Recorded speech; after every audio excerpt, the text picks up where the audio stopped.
श्री कृष्ण गोविंद हरे मुरारी, हे नाथ नारायण वासुदेवा।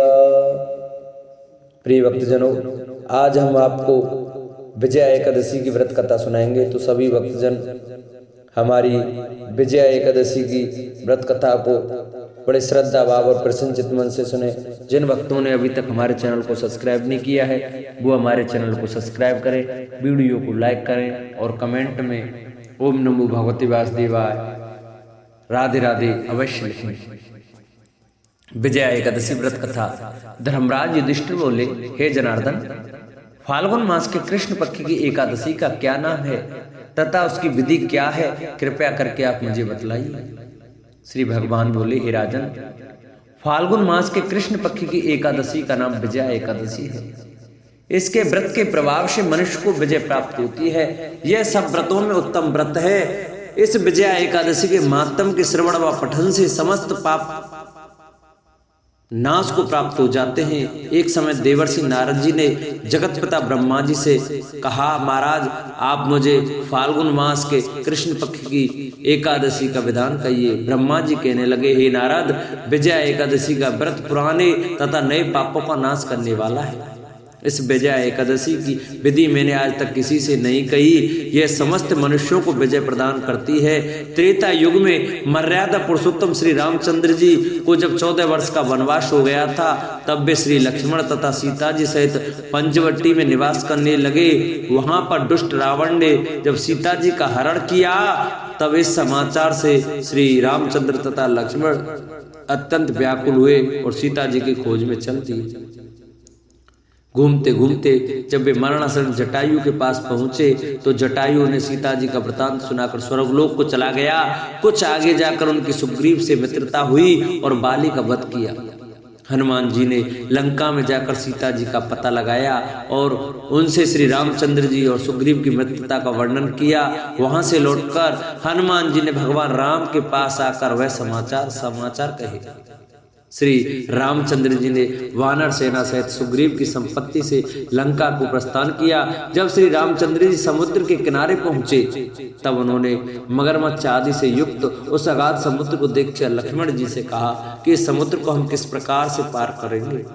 श्री लक्ष्मण ने कहा, हे पुराण पुरुषोत्तम, आप आदि पुरुष हैं, सब कुछ जानते हैं। यहाँ से आधा योजन दूर पर कुमारी द्वीप में बगदालव्य नाम के मुनि रहते हैं। उन्होंने अनेक ब्रह्मा देखे हैं। आप उनके पास जाकर इसका उपाय पूछिए।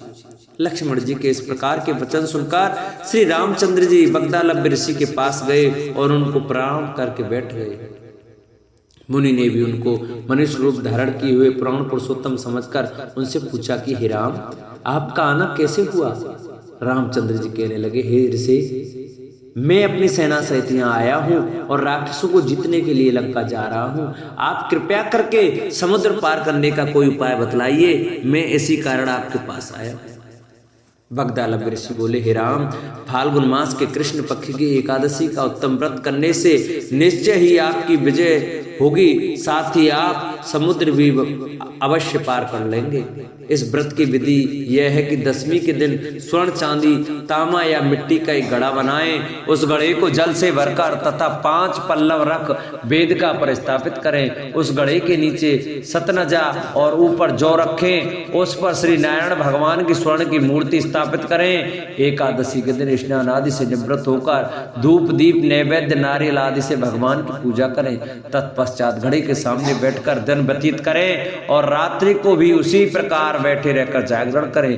द्वादशी के दिन नित्य निमित्त होकर उस घड़े को ब्राह्मण को दे दें। हे राम, यदि तुम भी इस व्रत को सेनापतियों सहित करोगे तो तुम्हारी विजय अवश्य होगी। श्री रामचंद्र जी ने ऋषि के कथा अनुसार इस व्रत को किया और इसके प्रभाव से दैत्यों पर विजय पाई। हे राजन, जो कोई मनुष्य विधि पूर्वक इस व्रत को करेगा, दोनों लोकों में उसकी अवश्य विजय होगी। श्री ब्रह्मा जी ने नारद जी से कहा था कि हे पुत्र, जो कोई इस व्रत के महत्व को पढ़ता या सुनता है उसको वाजपेयी यज्ञ का फल मिलता है। एक बार एक राज्य में एक राजा रहा करता था। राजा बहुत ही बुद्धिमान और बलशाली था। राजा सदैव अपनी प्रजा का बहुत अच्छे से ध्यान रखता था। प्रजा भी अपने राजा को बहुत पसंद करती थी। राजा की 2 बेटियां थीं। राजा अपनी दोनों बेटियों से बहुत प्रेम करता था। राजा की छोटी बेटी देखने में बहुत सुंदर और आकर्षण थी और राजा की बड़ी बेटी छोटी बेटी के मुकाबले थोड़ा कम सुंदर थी। राजा की छोटी बेटी 11 माता की पूजा किया करती थी और सभी लोग राजा की छोटी बेटी से बहुत प्रेम करते थे और बहुत प्रशंसा किया करते थे। राजा भी अपनी छोटी बेटी को बड़ी बेटी से अधिक प्रेम करता था, जिस कारण राजा की बड़ी बेटी को अपनी छोटी बहन से बहुत नफरत होने लगी थी।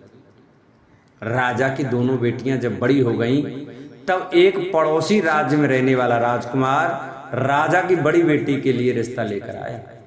लेकिन जैसे ही उस राजकुमार की नजर राजा की छोटी बेटी पर पड़ी, तो वह राजकुमार राजा की छोटी बेटी पर आकर्षण हो गया और उससे पहली नजर में प्रेम कर बैठा।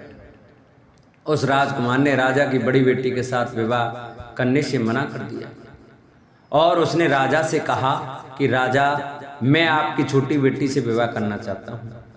जिसके बाद राजा की बड़ी बेटी यह देखकर अपनी छोटी बहन से बहुत क्रोधित हो गई और राजा की बड़ी बेटी ने अपनी छोटी बहन को अपना सबसे बड़ा दुश्मन मान लिया। राजा की बड़ी बेटी ने अपनी छोटी बहन से बदला लेने का निर्णय लिया, जिसके लिए उसने अपनी छोटी बहन को जान से मारने का प्लान बनाया। राजा की बड़ी बेटी ने अपनी छोटी बहन को मारने के लिए सबसे पहले एक लड्डू में जहर मिलाकर अपनी छोटी बहन को दे दिया और उसको लड्डू खाने के लिए कहा। लेकिन लड्डू खाने के बाद भी छोटी बहन को कुछ नहीं हुआ। बड़ी बहन यह देखकर बहुत आश्चर्यचकित हो गई, लेकिन बड़ी बहन ने हार नहीं मानी और उसने जब रात में छोटी बहन अपने कमरे में सो रही थी, तब एक मटके से सांप रखकर उसमें कमरे में छोड़ दिया। लेकिन सांप भी छोटी बहन का कुछ नहीं कर पाया। जिसके बाद बड़ी बहन ने अपनी छोटी बहन से कहा कि चलो हम लोग कुएं में से पानी भरकर लाते हैं, जिसके लिए वे अपनी छोटी बहन को पानी भरने के बहाने कुएं के पास ले गई और उसने अपनी छोटी बहन को कुएं में धक्का दे दिया। लेकिन छोटी बहन को तब भी कुछ नहीं हुआ, क्योंकि वह हर बार 11 माता उसकी रक्षा कर रही थी और उधर बड़ी बहन अपने प्रयासों के बाद असफल हो रही थी, जिससे वह बहुत क्रोधित होती जा रही थी।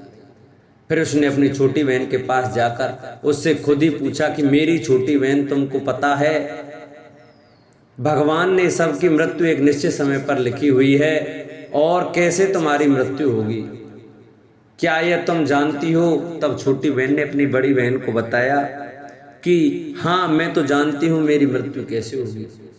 छोटी बहन से यह सुनकर बड़ी बहन मन ही मन बहुत प्रसन्न होने लगी और उसने अपनी छोटी बहन से कहा कि तो मुझे अपनी मृत्यु का राज बताओ।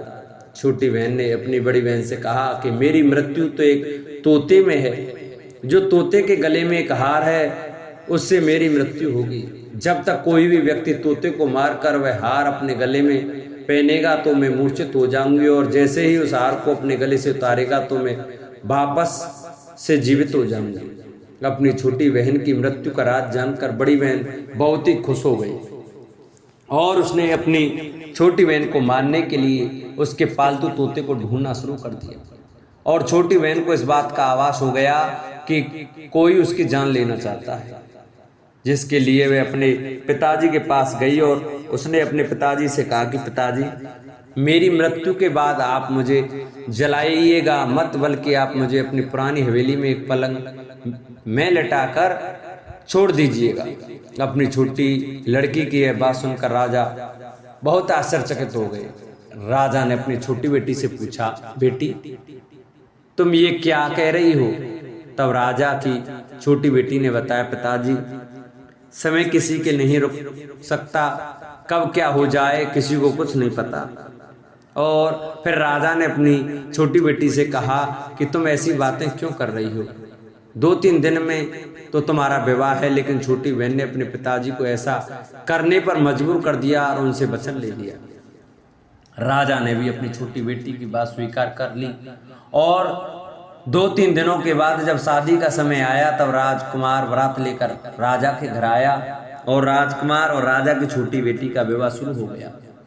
जैसे ही राजा की छोटी बेटी राजकुमार के साथ फेरे लेना शुरू करती है तो उसकी बड़ी बहन अपनी छोटी बहन के कमरे में जाकर उसके तोते को पकड़ लेती है और उसको जान से मार देती है। तोते के गले में जो हार था उसको अपने गले में धारण कर लेती है। जैसे ही बड़ी बहन उस हार को अपने गले में धारण करती है तो उधर छोटी बहन 3.5 ही फेरे ले पाती और वहीं पर बेहोश होकर गिर जाती है। जिसके बाद राजा ने बड़े बड़े दर्द हकीमों को बुलाया और अपनी छोटी बेटी का इलाज करने के लिए कहा। राजा की बात सुनकर वैद्य ने छोटी बेटी को जब चेक किया तो राजा को बताया कि आपकी छोटी बेटी ना तो जीवित है और ना ही मरी हुई है। यह मैं ऐसा पहली बार देख रहा हूँ। राजा ने वैद्य और हकीम को यह बात बाहर बताने से मना कर दिया और उनको कहा कि अगर तुमने यह बात किसी को बाहर बताई तो हम तुम्हें फांसी दे देंगे। राजा ने अपनी छोटी बेटी को पुराने महल में जाकर एक पलंग में लिटा दिया और वहां पर कुछ सैनिकों को तैनात कर दिया। वापस अपने महल पर आ गया। राजा की बड़ी बेटी अपने पिताजी के पास आई और कहने लगे कि पिताजी, अगर यह शादी संपन्न नहीं हुई हो तो आपकी इज्जत का क्या होगा? आप कहें तो मैं आपकी इज्जत बचाने के लिए राजकुमार से शादी करने के लिए तैयार हूँ। जिसके बाद राजा ने अपनी बड़ी बेटी की बात मान ली और राजा ने बड़ी बेटी को छोटी बेटी के कपड़े पहनाकर मंडप पर भेज दिया। लेकिन राजकुमार यह जान गया कि यह राजा की छोटी बेटी नहीं है बल्कि यह राजा की बड़ी बेटी है। लेकिन जब राजकुमार ने शादी करने से मना कर दिया तो सभी लोगों ने राजकुमार को विवश करके राजा की बड़ी बेटी से बचे हुए फेरों को संपन्न करा दिया और विवाह करवा दिया। जिसके बाद राजकुमार राजा की बड़ी बेटी को अपने महल ले गया। राजकुमार राजा की बड़ी बेटी से ना तो बात करता था, नहीं उसको पसंद करता था और ना ही उसके आसपास भटकता था। और राजकुमार ने यह फैसला ले लिया कि वह अपनी प्रेमिका को ढूंढ कर रहेगा और यह जानकर रहेगा कि उसके साथ हुआ क्या है। एक दिन राजकुमार अपने घोड़े पर सवार होकर राजा के पुराने महल के पास पहुंच गया, जहां पर उसने कुछ सैनिकों को देखा। महल के पास पहुंचकर राजकुमार ने जब महल को ध्यान से देखा तो वह समझ गया कि यह तो हमारे ससुर जी का महल है। तब राजकुमार ने सैनिकों से पूछा, तुम लोग यहाँ क्या कर रहे हो और इस महल के अंदर पलंग में कौन लेटा है? जिसके बाद सैनिकों ने बताया कि यहाँ पर राजा की छोटी बेटी लेटी है। यह सुनकर राजकुमार बहुत प्रसन्न हो गया और वह तुरंत अपनी प्रेमिका के पास पहुंच गया और उसकी सेवा करने लगा।